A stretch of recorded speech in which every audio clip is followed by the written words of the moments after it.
Bismillahirrahmanirrahim. Assalamualaikum warahmatullahi wabarakatuh. Kami dari kelompok 3 akan mempresentasikan tentang objek kajian Islam. Presentasi ini dibuat untuk memenuhi tugas mata kuliah pengantar studi Islam dengan dosen pengampu Ustazah Ajidah MPD.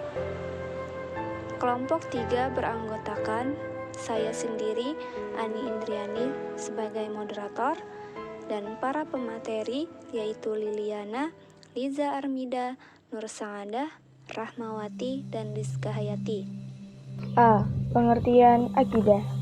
Akidah dalam bahasa Arab adalah aqidah yang diambil dari kata dasar aqada, yaqidu, aqdan, aqidatan yang berarti simpul, ikatan, perjanjian.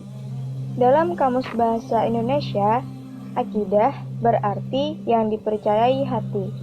Pengertian akidah secara istilah berarti perkara yang wajib dibenarkan oleh hati, sehingga menjadi suatu kenyataan yang teguh dan kokoh, tidak tercampuri oleh keraguan.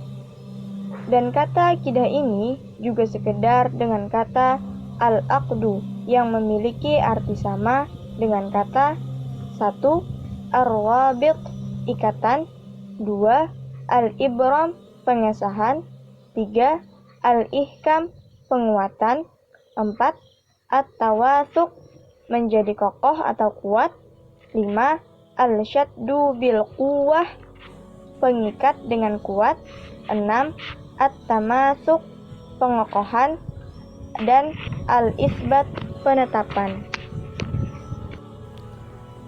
Yusuf Al-Qaradawi menguraikan beberapa prinsip akidah, di antaranya adalah: pertama, tidak boleh bercampur sedikit pun dengan keraguan.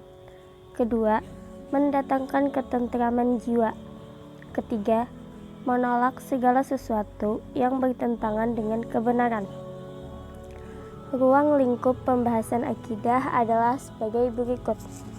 Pertama, ilahiyat, yaitu membahas tentang segala sesuatu yang berhubungan dengan Allah Subhanahu wa Ta'ala, seperti wujud Allah, sifat-sifat Allah, perbuatan Allah Subhanahu wa Ta'ala, dan lain-lain.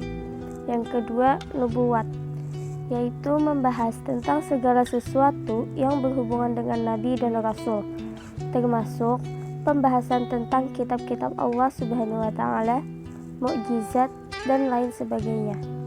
Ketiga, rohaniyat, yaitu membahas tentang segala sesuatu yang berhubungan dengan alam metafisik, seperti malaikat, jin, iblis, syaitan, roh, dan sebagainya.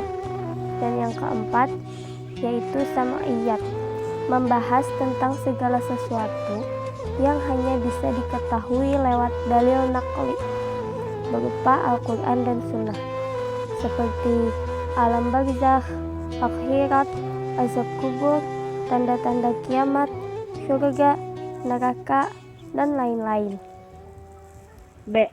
Pengajian syariah.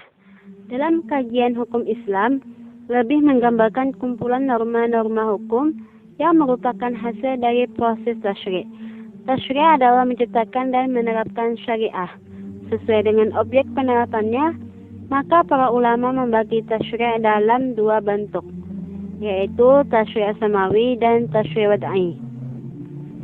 Dalam kajian hukum Islam, syariah diartikan sebagai segala sesuatu yang disyariatkan oleh Allah kepada seluruh manusia, agar mereka memperoleh kebahagiaan di dunia dan di akhirat. Tasyri' samawi adalah penetapan hukum yang dilakukan langsung oleh Allah dan Rasul-Nya dalam Al-Quran dan Sunnah. Ketentuan-ketentuan tersebut bersifat abadi dan tidak berubah karena tidak ada yang kompeten untuk mengubahnya selain Allah sendiri. Sedangkan tasyri' wad'i adalah penentuan hukum yang dilakukan para mujtahid.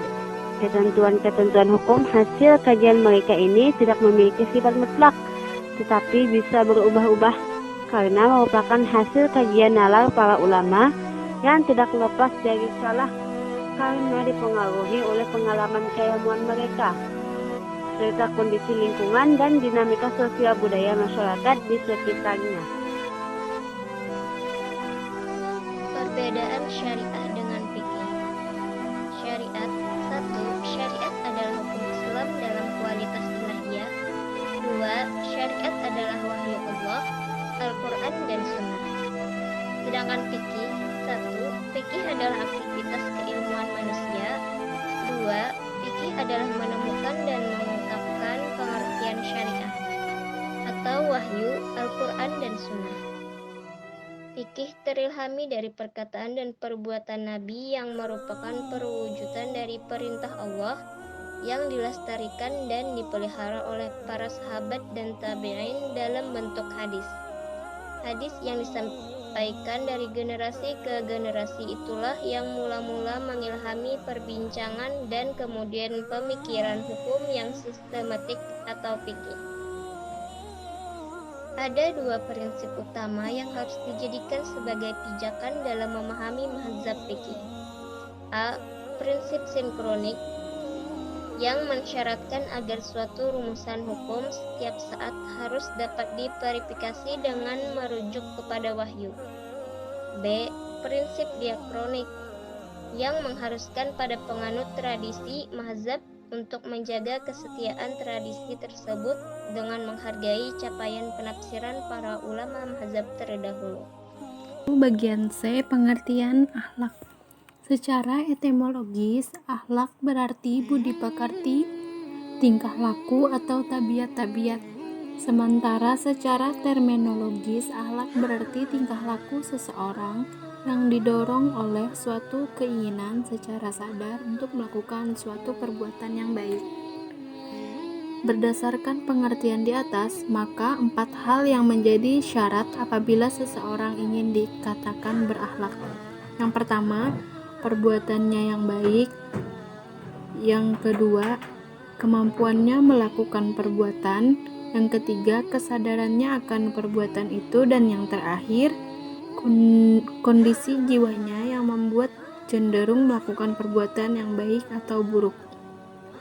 Selanjutnya, ruang lingkup akhlak adalah sebagai berikut. Yang pertama yaitu akhlak dalam berhubungan dengan Allah Subhanahu wa taala. Maksudnya, bentuknya dengan menjalankan segala perintahnya dan menjauhi segala larangannya. Mencintai Allah dan mensyukuri segala nikmat yang telah diberikan oleh Allah, mengakui keagungan Allah sehingga memiliki rasa malu untuk berbuat maksiat. Yang kedua, akhlak dalam berhubungan dengan sesama manusia. Contohnya, dengan saling menjalin sikap silaturahmi, saling menghormati dan menghargai, saling tolong-menolong, saling menasehati, tidak menyakiti orang lain, baik dalam bentuk perkataan, perbuatan, maupun sikap. Tidak bersikap sombong di hadapan orang lain, mengedepankan sikap maaf jika terjadi perselisihan. Hubungan baik antar sesama manusia menjadi penting karena manusia tidak dapat hidup sendiri tanpa bantuan orang lain. Yang ketiga atau selanjutnya, akhlak dalam berhubungan dengan alam.